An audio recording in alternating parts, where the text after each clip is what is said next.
Hello and welcome to this Halloween week edition of Big Game Bound. I'm Chris Hagan, and no matter how much you complain, the ruling on the field stands, at least on this Week 8 show. Let's kick things off with a look at our marquee matchup. The struggling Packers visiting Super Bowl hopeful Buffalo. For a Green Bay perspective, let's say hello to our Lauren Helmbrecht. Lauren, what is going on with the Pack these last few weeks? I mean, I'll be honest, you had a pretty busy day against in the Commanders-Packers game. A lot of penalties going on for the Packers, and it just feels like it's a lot of everything. I mean, it's not like there's one big glaring issue. You could say that losing the wide receivers and the injuries, that's probably the biggest problem, but the offensive line has struggled and had to shift a lot this season. Aaron Rodgers is throwing the ball really quickly and for short yardage. And then on the defense too, I mean, unnecessary and really inopportune penalties. And don't forget that on special teams as well, there was a muffed punt that resulted in points for the Commanders. So unfortunately, it's just a little bit of everything that's going wrong with the green and gold right now. Now, Lauren, in years past, they've always been able to say, hey, don't worry, we got Aaron Rodgers. Aaron Rodgers himself has said, hey, relax. Is it a situation where maybe it's not time to relax anymore? I think right now Aaron Rodgers still has that same mentality. I mean, today in the locker room, he said that he would say anything that he's commented on about the mistakes to players' faces. And if they have a problem, they haven't said it to him. So, yes, there's still time to relax a bit in a sense. It's a long season, and you've mentioned other teams in the league like the Rams aren't sitting above 500 either, but at the same time, to fix all of these little errors, there's a lot that needs to happen, and going to Buffalo is not the place where you figure things out. So this week during practice is going to be a time where the Packers really figure out who they are, and we'll see if that turns out against the Bills on Sunday. Now, from a distance, we've seen, I know a couple of weeks ago on TV, you could hear Aaron yelling at one of his teammates, maybe pointing some fingers here or there. You said he'd say it to their faces. Do you think in that locker room that's something that can motivate the teammates and get them to kind of raise their level on all phases of the game? I do think so. I think this team is definitely holding each other accountable, and individual people know that they're not performing to their best. Sammy Watkins spoke today, and he pretty much echoed what Aaron Rodgers said. He said, if I'm not playing well, I want a coach to take me out of the game because this is my job, and if not, I'm not performing, it impacts everyone else's job. So people can definitely hold each other accountable. They can call each other out. And for these rookies, it's their first experience of the NFL, so having a vet say, we need to step up, we need to do it better, is probably going to help them along the way. Well, Lauren, we know it's always championship or bust up there in Green Bay, so perhaps down the road they can get things on track. I'm not sure if this is the week when you're talking about playing the Bills. Thanks for your time. I'm sure we'll talk to you again down the road. Thank you so much, and enjoy that whistle.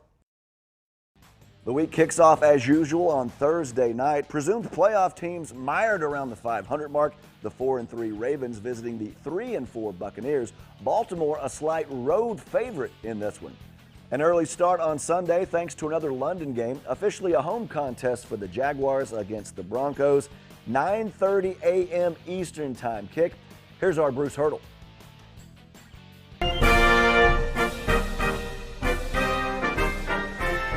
Jolly old England, not so jolly for the Broncos, who come halfway around the world looking for the cure to what ails them.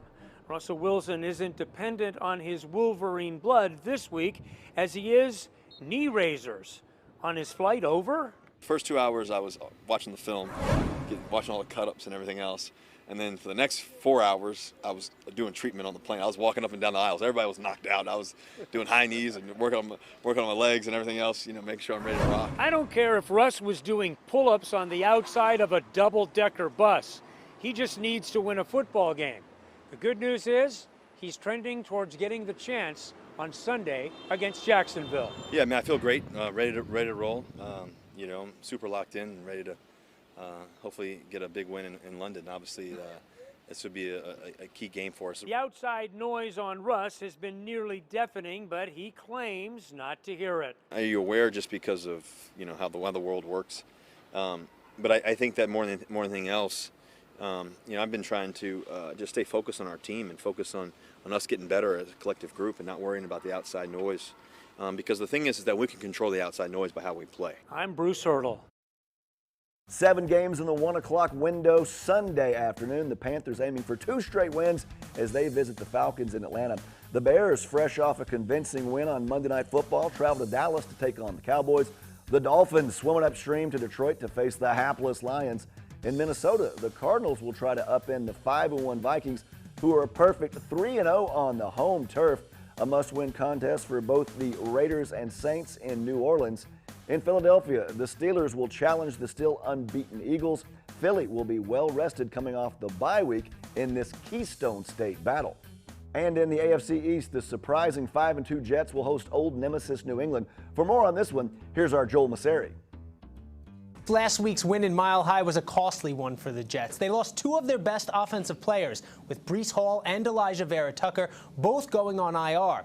But Gang Green has enough firepower to make up for the losses, especially with Elijah Moore returning to practice just a week after complaining about his role in this offense. We're all good, and he's go out and do what he does and see if we can get him the ball and make a few plays. In addition to Moore's return to the team, the Jets also made a move acquiring running back James Robinson from the Jags in exchange for a conditional 6th-round pick. Robinson will complement Michael Carter and Ty Johnson in the backfield and says he's thrilled to go from a 2-5 team to a 5-2 team that's in contention. Makes it very exciting, actually. Having the first practice, having that first practice makes me even more comfortable. This week, all the talk is about Bill Belichick and the New England Patriots. For the first time since 2001, the Jets have a better record than their AFC rivals. With a win, Robert Saleh would be able to cash in a lot more of those receipts he talked about earlier in the season. Although at this point, Saleh says he's not really keeping the ledger. Kind of wanted to go away, I'm not going to lie to you. This week, the Jets are 1.5-point underdogs at home against the New England Patriots. We'll see if the Jets can make up for their 54-13 loss last year on the road. 4 games in the 4 o'clock Eastern time window. The first-place team in the AFC South, Tennessee, traveling to Houston to face the cellar-dwelling Texans. A battle of backup quarterbacks in Indy. Taylor Heineke leads the Commanders against the Colts. Sam Ehlinger making his first career start for the Horseshoe. Out in Inglewood, the 49ers take on reigning Super Bowl champion LA Rams. They're just 3-3 this season. And out in Seattle, how about the Giants? 6-1, winners of 4 straight. A cross-country trip to take on the Seahawks. For more on this one, here's our Adam Bjarnson. Well, as always, we pick apart 3 areas. So in this case, it's the A's, the B's, and the C's, where the Seahawks were able to find success. And I'll tell you, it was success aplenty in their upset win last Sunday over the LA Chargers. Seattle has the best average yards per rush attempt in the entire league. Rashad Penny goes down. Kenneth Walker III is right there waiting in the wings.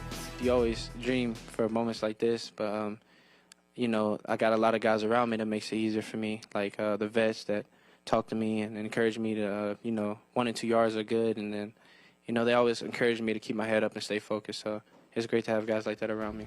And one of those shining lights got a major opportunity when DK Metcalf exited in the first quarter against the Chargers. That was veteran Marquise Goodwin, who had 2 massive touchdown catches and may see more snaps moving forward. When you get to my age and you get to being 32 in the league, some people can get complacent and comfortable, but if you're learning and constantly learning and pushing yourself, then I have nothing but room to grow because I'm always learning. And the third key is like what I tell my children just about every day. It is 3 simple words, and maybe the most important words in life. It's attitude is everything. And with the positivity of Geno Smith, that has been a trademark of this early season success. Man, we got a long ways to go. 4-3, it's okay, but it's not the greatest. We got a long ways to go, and we got to keep building. Nobody was endorsing the Seahawks as a legitimate contender in the entire NFC, but right now, they sit atop the West. And I'm telling you, the view from the top, it's pretty sweet. Then on Monday Night Football to wrap up the week, the Battle of the Buckeye State. The high-powered Bengals visit the not-so-high-powered Browns. And now it's time to say hello to the hottest thing in the NFL this season when it comes to picking winners. He's Chicago's very own, the son of sweetness, Jared Payton. JP, 2-1 last week, 13-5 on the season. I'll do the math for you. 72% winners. How do you do it, my friend? I'm going to tell you, Chris, it's a lot of luck, a lot of studying, and sleepless nights, man. We got to make this thing work because the people out there, they need the Peyton's Picks. Let's go. Peyton's Picks are legit this week. Starts on Thursday night, right out of the chute. How about the Ravens at the Buccaneers?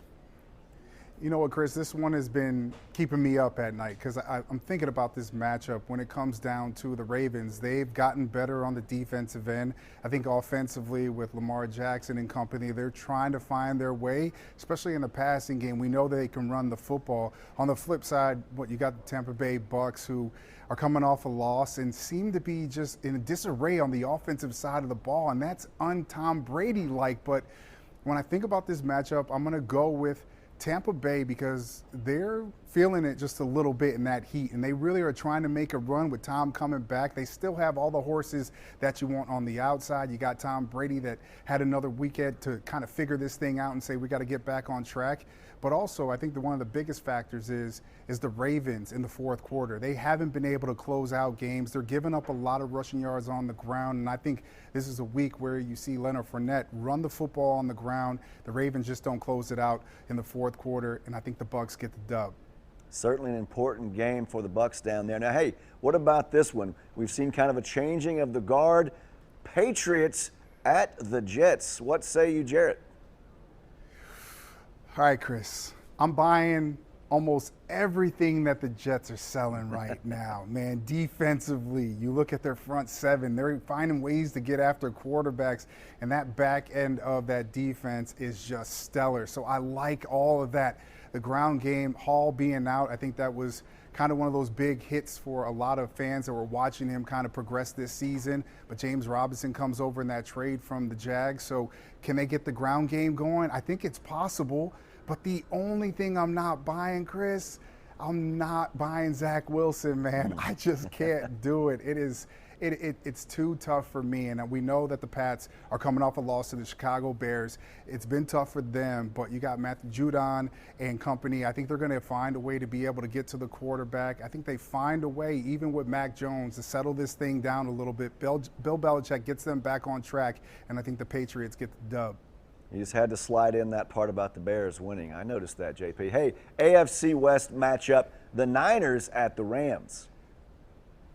Well, I mean, the Rams all season long, coming off of that Super Bowl victory from last year, they've been in a fog. They haven't figured it out yet. So, offensively, it's tough to see Matthew Stafford kind of not being able to throw the football. And these two teams met earlier, like a month ago, and we know what happened. The 49ers got after Matthew Stafford, right? They sacked him 7 times. I see that kind of in the future as well and in the cards going into this game. Maybe not 7 sacks, but they're going to find a way. And that offensive line of the Rams has just been taking a beating all season long. So I really like Jeff Wilson running the football. He had a big game the last time these two teams met.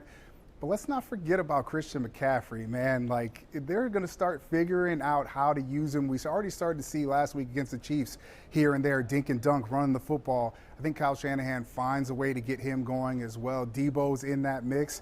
I think it's too much. As much as I still love that defense of the Rams, I feel like one day they're going to get it back together. I think it's too much of Jimmy G and company, and the 49ers, they get the dub. All right, let's review Peyton's picks. These things have been money in the bank, folks, so listen up. On Thursday night, he'll take the homestanding Bucs over the Ravens. He'll take the Patriots on the road against the Jets. And then out there in that AFC West matchup, he'll go with the Niners with a road win against the Rams. JP, I was ready to throw a flag on you for unsportscaster-like conduct, but you get out scot-free. A clean game once again, my friend. All right, man. Always good to talk with you, and I look forward to talking more football and giving my picks next week. Let's go, Chris. Now let's take a listen to a fan favorite part of the show, players and coaches such as Frank Reich waxing poetic into an open mic.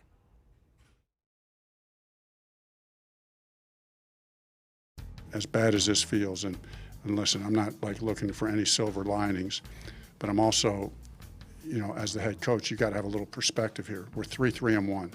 We're 3-3-1. We're 3-3-1. You said what? Can we stand in front of the person? I'm not going to be a robot up here. You know, I don't understand why people have a problem with things that are truthful. You know, I'm calling things the way I see it. People don't think I need to air that stuff out. That's their opinion. But I'm doing what I think is the best interest of our guys. The years we've been good, it's been like a certain swag and a certain confidence, you know, about the offense. Like, even when we were down, it was never that, like, we were looking at the score. It was like, all right, well, let's play football. It wasn't a score thing. It wasn't a, like, what the other team was doing thing. It's like, let's go out, execute, and don't like the result. They was going for the legs, I think, on everybody. It was ankle biting, so, you know what I mean? It's been a minute. You guys been asking for a hurdle. A lot of people been asking for a hurdle, so I had to get it people what they wanted. The only thing you're really focused on is what the reality of the situation is, and that's, you know, we haven't played our best football. We have a lot of quality players, and we got to do a better job playing well. And you know, you got to take it 1 week at a time. Everything's different. You know, things could change after this game too, and things could change the week after that, and the week after that, and the week after that. Do you name the starting quarterback for the Sunday game? You know, we'll see how it goes here today. We'll see how it goes today. We're going to go out and we're going to see how it goes today. What was decide? It will see how it goes today. But what do you have to see? We'll see how it goes today. All right. Thank you.